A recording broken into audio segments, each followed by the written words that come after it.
So I noticed that my son Tommy picked on an Italian woman today during announcements about the thing. I just want to give out a general warning to anybody who does say anything publicly that we may need to start being careful. I think we're starting to be outnumbered by Italians, so we might want to be careful. And we actually have two Italians from Italy in our midst today, so we especially have to be very careful, although one of them will need to be interpreted as to what I'm saying. I did try to explain to them yesterday that I myself, for almost 44 years, am married to a Sicilian girl, that I love her very, very much. On the way to the Wake Friday, it was so hot, and I just figured it wasn't going to be a parking space anywhere near the place, so I parked about 3 blocks away, which of course she had to walk 3 blocks to get there in a 95, whatever it was. And when we got there was a couple parking spots open right in front of the place. And so therefore she got mad at me. Of course, she just got mad at me. So I chuckled. And she goes, "What are you chuckling about? I don't see anything funny about this." And I said, "I think it's really funny that we can be married for 44 years and almost every day you can still find a reason to get mad at me." And I said, what that does is that when we go to help other people in their marriages, we know how to make it work because we've been working at this for 44 years. So just that. I want to share with you one other little miracle before I get started. Before we show a video and get started, for all of you that were there yesterday, this is my picture of birds. It's been hanging over my desk for about 3 years. It's got about 20 different species of birds on it, and that's really, really nice. But as I was trying to prepare for the memorial service yesterday, I was crying, writing down what I wanted to say. I couldn't even write it down without crying. And I said, it's not going to work. I'm not going to be able to do this. You know, I went to Linda 5 or 6 times during the week, and I said, "You're really good at not crying." She's really good at getting mad at me too, but she's really good at not crying. And I said, "You can do it. If I can't do this, you're going to have to step into plate and just take over my notes or something." And she goes, "No, you're going to do it." You know, just like that. And so as I was praying, "God, you got to help me somehow," all of a sudden I noticed this. It's been on my desk for, like I said, for years. And all of a sudden I started looking at the pictures and looking at the American flicker and the rusty-capped sparrow and the indigo bunting and all these specific birds on here. I know most of you probably wouldn't know a robin, just barely know a robin from a starling, you know, but these all are specific. And every time I would start getting choked up, I would go to my birds and look at one of them and have to name that bird and if it's a hen or if it's a male, and it worked. It just literally worked. God is so gracious to us. He is just so gracious to us. It's really, really cool. So we have a video that we'd like to play this morning, and then not take too long. Who should you be counting on? Right? You should be counting on Jesus. When I saw that video, I just really, really loved it. I just really love that. There's the religious people, and then there's people who were really depending upon Jesus. And it's just really cool. However, I've noticed lately that there's a new attack, let's call it a new attack on Jesus, actually, on who he is. I know that for us, you think, we know who Jesus is, but actually, I think that there's more and more ignorance as to exactly who he is, more and more deception and lies as to who he is. I think that, for instance, I spend a couple days a week in a bowling alley, and in the bowling alley, Jesus is the one that everybody blames when they don't get a strike, when they throw a good shot, because you hear them yell his name out very loudly. So it's obviously his fault, Golf course, too. I've heard him being spoken about a lot on the golf course, But this last week, ISIS put out a statement that said that Jesus is alive and is a slave to Allah, currently a slave to Allah right now. Okay? So when I first read that, I was like, well, that's hilarious. But then it wasn't very hilarious. I got sad, and then I got really irritated that this kind of lie and deception would go on. I think there's a couple things that's important for us to know as Christians about exactly who Jesus is. Because he made no mistake about it. And we're gonna head towards one scripture that's just really, really cool and talk about it. But the first thing that happened when Jesus got baptized, the first thing that happened in Matthew 4 says the Holy Spirit took him and led him into the wilderness to be tempted by the devil. The devil is always after attacking and trying to lie and deceive and put Jesus down in everybody's hearts in the whole world. It's the attack of the enemy because Jesus is the number one. He's the Lord of Lords, the King of Kings. That's why. So, I mean, we see that. And then through his life, there was the miracles, all that happened. And he raised Lazarus from the dead. And he turned water into wine. And there's so many things that happened. And, raised the dead and all that was just an amazing thing. But I want you to look today in Matthew chapter 17 at something that happened. And how, I don't know how I missed this before. But something happened in Matthew 17 that just has never ever happened before or since. It's amazing. Matthew 17, verse 1, it says, 6 days later, Jesus took with him Peter and James and John his brother, and he brought them up to a high mountain by themselves. And he was transfigured before them. His face shone like the sun, and his garments became white as light. And behold, Moses and Elijah appeared to them, talking with him. And Peter answered and said to Jesus, Lord, is it good for us to be here? If you wish, I will make... It's not a question. He said, Lord, it is good for us to be here. If you wish, I'll make 3 tabernacles here, one for you, one for Moses, and one for Elijah. And while he was still speaking, behold, a bright cloud overshadowed them. Behold, a voice out of the cloud saying, this is my beloved Son, with whom I am well pleased. Listen to him. And when the disciples heard this, they fell on their face and were much afraid.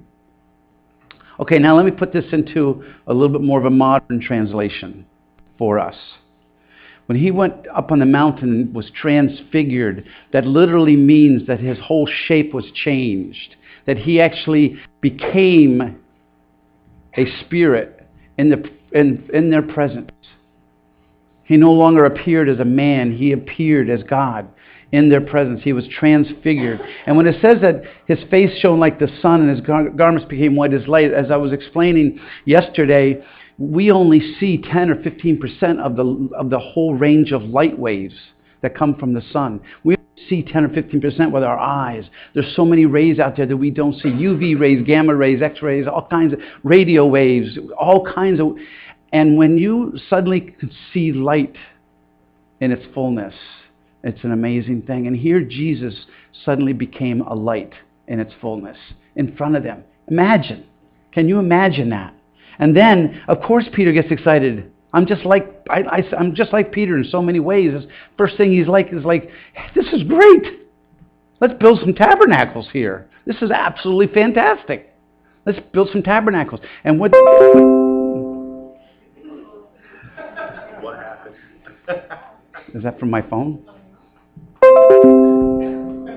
Not me. So anyway, what actually happened when Peter starts doing all this stuff is the Holy Spirit came along and said, hey, shut up.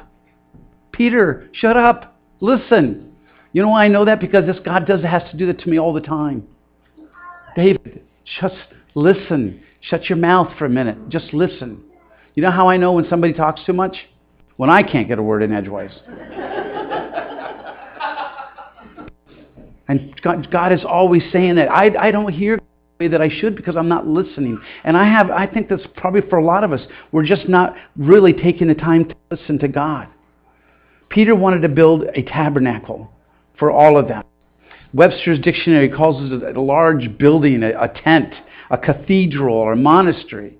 And this was the greatest experience that Peter ever had. Why wouldn't he want to do this? And yet Peter walked on water. He witnessed miracles. He was with Jesus. But here he sees Moses and Elijah and Jesus, and he wants to build a tabernacle. This is the greatest moment ever. This is the greatest moment ever. You want to build a tabernacle everywhere where you want to stay there forever. Let me repeat that. You want to build a tabernacle for every place or every relationship or every experience where you want to stay there forever. You don't want to move from there.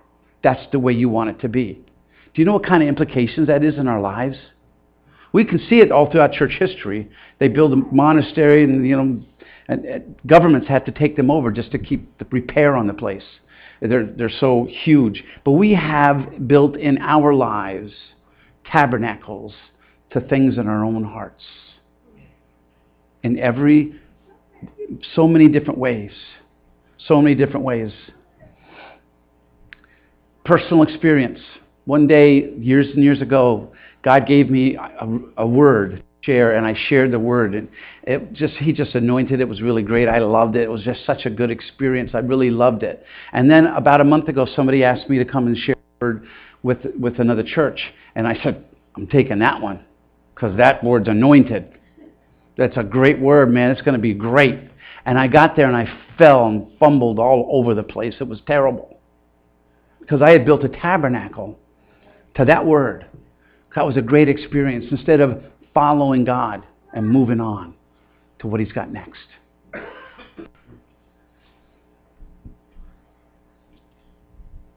Sometimes we do that in our lives, in our marriage. You have a certain time, maybe it was the wedding day, or maybe it was honeymoon, or maybe it was a certain vacation, but there's a certain time in your life when it's just so good. The marriage is just so good. And you build a tabernacle in your heart for that particular moment. And then the next day, or a week later, things aren't quite so nice. And all you want to do is go back to the way it was. That's what you want to do. You just want to go back to the way it was. Imagine Peter as he followed on Jesus. And now Jesus is on the cross, and Peter's denying that he even knows Him. Imagine where Peter wanted to be. Why did we have to come here? Why can't we go back there? Why did Linda have to change? Why couldn't she still be the woman that I married 44 years ago? And she's praying, thank God you changed him.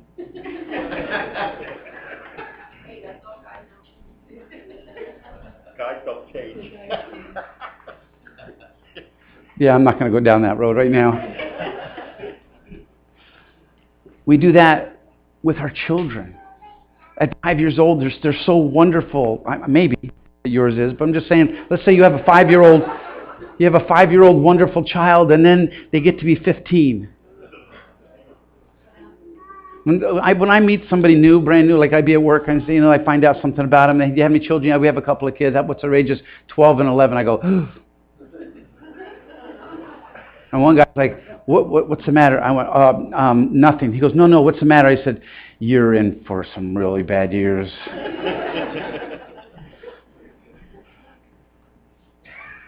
We build a tabernacle when when my kids were the best is when they can get themselves dressed. They don't need my help. That was really great. I don't have to change their diaper. I don't have to get them dressed. And generally speaking, they do what I tell them to do because they're still afraid of me. Great age. Built a tabernacle there. They got to be 15. I wanted to go back. And so I start saying bad things to my kids. Why can't you be the way you used to be? What's the matter with you? Never building them up or saying good things to them or trying to encourage them where they're at. Rather, I'm in my heart trying to grab them and throw them back to when they're 5 years old. That's where all the jokes come from. Hey, when the kid gets to be about 5 years old, put them in the freezer. Take them out when they're 20. You know?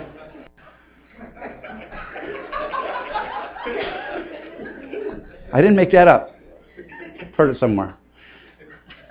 But we do that. We do that in our relationships. We do that in church. Here's where God touched me. This is where He touched me, and this is how He touched me. And I want every meeting to be like that from now on. You know what Peter said? What God said to Peter, He said, listen to him. And what Jesus constantly said so if you get out your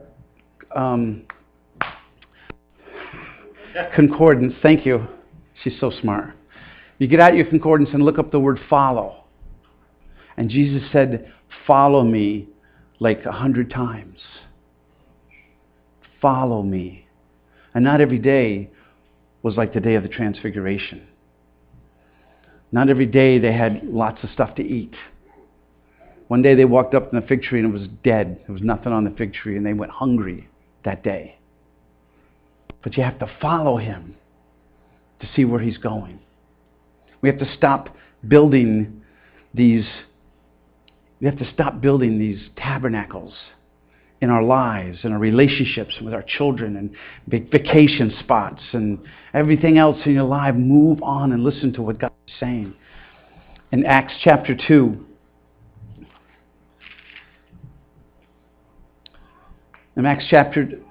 verse 41, it says, so then those who had received his word, whose words? Peter's words, were baptized, and there were added that day about 3,000 souls. Jesus had a plan for Peter's life. And the Transfiguration was only a step in that path for Peter's life. And because he followed it, he was able to be used by God in this mighty, mighty way. My ending thoughts for us today is to shut up and listen to what God has to say. And follow him. Tear down the tabernacles that you may have built in your relationships with one another. The way that you want things to be. I'm going to say that 90% of every woman in here has got an image of how they want their husband to be transformed into. Tear that tabernacle down. It's funny, but it's true.